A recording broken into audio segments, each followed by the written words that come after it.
Unang tanong po mula kay Tristan Nodalo, Newswatch Plus. Hi, Yusek. Good morning po. Si Batangas Representative Leandro Leviste said that the Philippines is now under a de facto martial law. So how does Malacanang respond to this statement where he said critics allegedly feel intimidated or selectively prosecuted? Not all wrong opinions deserve a response from the palace. Yun lang.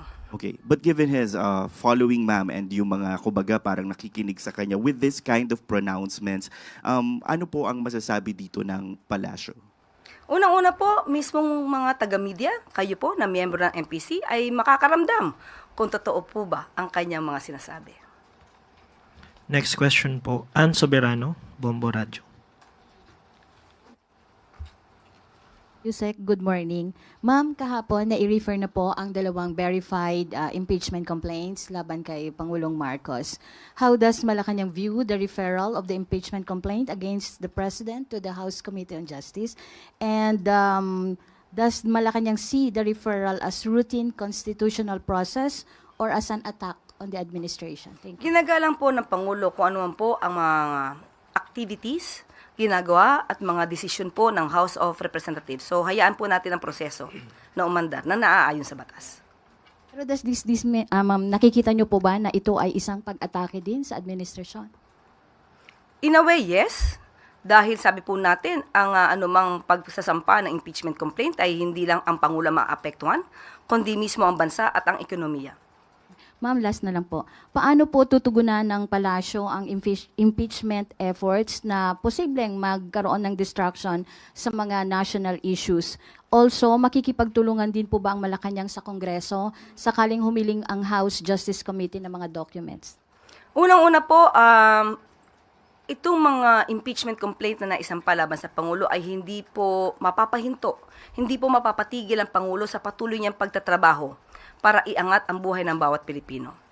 Kung kinakailangan po at sinasabi na dapat na magbigay ng anumang dokumento, muli ang Pangulo po ay gumagalang sa proseso. Salamat, ma'am. May tanong po mula kay Tristan Nodalo, Newswatch Plus. Okay. Yusek, yung International Criminal Court Pretrial Chamber ruled that former President Rodrigo Duterte is deemed fit to stand pretrial proceedings. So ano po ang masasabi ng palasyo dito sa development sa ICC case ni former President? Ang nagpasya po niyan ay ang Pretrial Chamber 1 ng ICC. So kung ganyan po ang kanilang proseso, hindi po makikialam ang Pangulo at hindi po makikialam ang pamahalaan ng Pilipinas. One follow-up na lang po. But on my first question lang po, dito kay Congressman Leviste, because sinabi niya po na yung mga nag-expose pa daw po ng korupsyon ang tina-target ng administrasyon nakakasuhan, katulad po siguro niya na nag-float ng Cabral Files and etc. Siguro po, ano ang response ng palasyo sa nagsasabing yung mga kritiko, yun pa ang tina-target kung sila pa po ang nag-expose ng corruption activities? Kung may mga kritiko, makikita naman po natin panay-panay ang pag-akusa, pagbibigay ng mga masasakit na salita na walang katotohanan kay Pangulo. Pero ang Pangulo mismo ay hindi po nagsasampa ng kaso. Kung lumalabag po sa batas, ang sino mang mga nagsasalita o may ginagawang aksyon, nararapat lamang po na sila ay makasuhan dahil po may batas na umiiral sa atin. Next question po, Sam Medinilla, Business Mirror.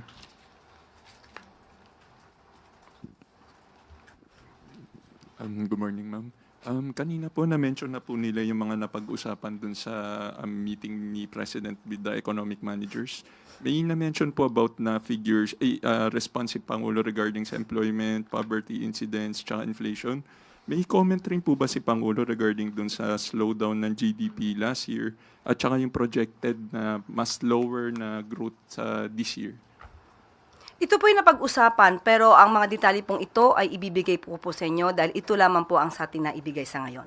So, ibibigay ko po ang katanungan na yan mismo sa economic team at atin din pong kukonsultahin si Secretary Go. Ibibigay ko po sa inyo maya-maya kung mayroon pa pong ibang detaling maibibigay sa akin.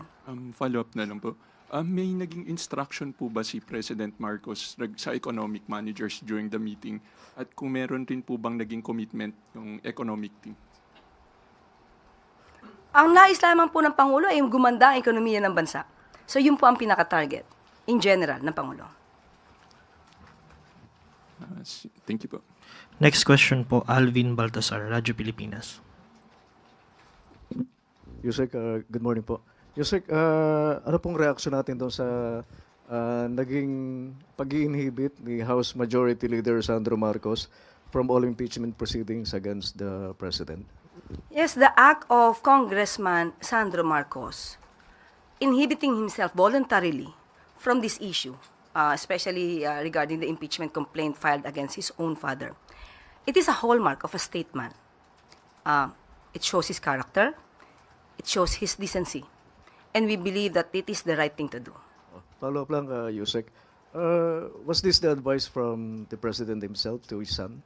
Hindi po nakikialam ang Pangulo sa mga anumang aksyon na gagawin ng kanyang anak dahil ang alam po niya, kailangan lamang pong tumpad ng kanyang anak sa mandato.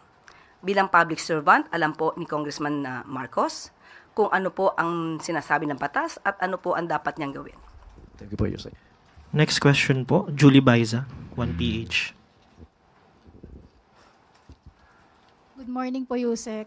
Former Senator Antonio Trillanes has floated the idea of forming a new unit team. Yung bagong unit team daw po, pwedeng buuin ng mga supporters ni former President Leni Robredo and ng mga Marcos supporters para matalo daw po yung mga Duterte sa 2028. Ano pong thoughts ng palasyo doon? Wala pa pong napag-uusapan patungkol po dyan. Hindi pa po nababanggit sa Pangulo ito.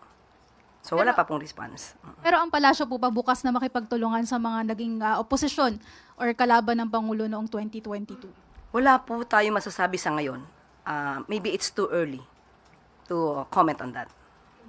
Next question po, Ace Romero, Philippine Star.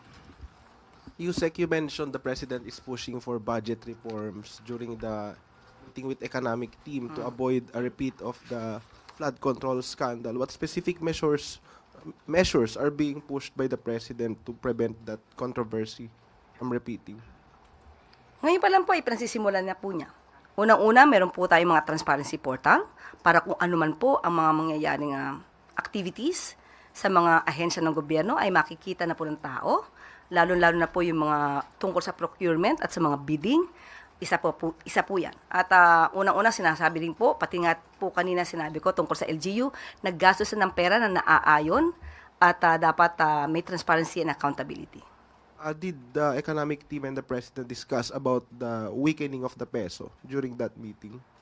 Wala po sa akin na ipaabot sa ngayon, but tatanungin po natin maya-maya ang economic team at para makuha ko po yung pinakadetalye patungkol dyan. Thank you. Next question po, Tina Maralit, Manila Times. Good morning, ma'am. Ma'am, a Filipino citizen was reported to have been among those killed in eastern Ukraine. Russia allegedly has been recruiting foreigners para sila ang isabak sa gyera. How concerning is this for the Philippine government kung totoo po ito at anong mga ahensya po ang dapat kalampagin tungkol dito? Wala po pang naipapaabot sa atin patungkol po dyan. Pero titignan po natin ang pinakakonteksto at aalamin po natin mismo sa Secretary of Defense. Thank you, ma'am. Next question po, Chloe Hufana, Business World. Yusek, balikan ko lang yung meeting kahapon na sa Thursday pa ilalabas yung full year GDP growth report. Pero I was wondering kung na-present ba in advance kay President yung figures? Ako po'y walang personal na presensya sa nasabing meeting dahil po tayo ay nandito at nagkakaroon ng press briefing. So, ang inyong mga ibang katanungan para sa detalye ay maaari ko pong ibigay sa inyo maya-maya. Sige po, thank you po. Yun na po huling tanong, Yusek. Back to you po. Okay, Ivan? Yusek, kumustahin lang namin ulit ang Pangulo kasi napansin namin yung event later ay liliban muli siya. So far this week, wala pa ho siyang engagement sa labas. Yes. Palasyo. Dito Kumusta muna. po ang Pangulo? Private meetings muna. Maayos po ang kanyang kalagayan. At ito ay isa sa paraan ng kanyang maaaring pag-uutos ng kanyang doktor na maghinay-hinay ng konti. Pero still, kahit sinabihan na siya ng kanyang mga doktor, patuloy pa rin po ang kanyang pakikipag-meeting dito po sa palasyo. Salamat. Thank you so much.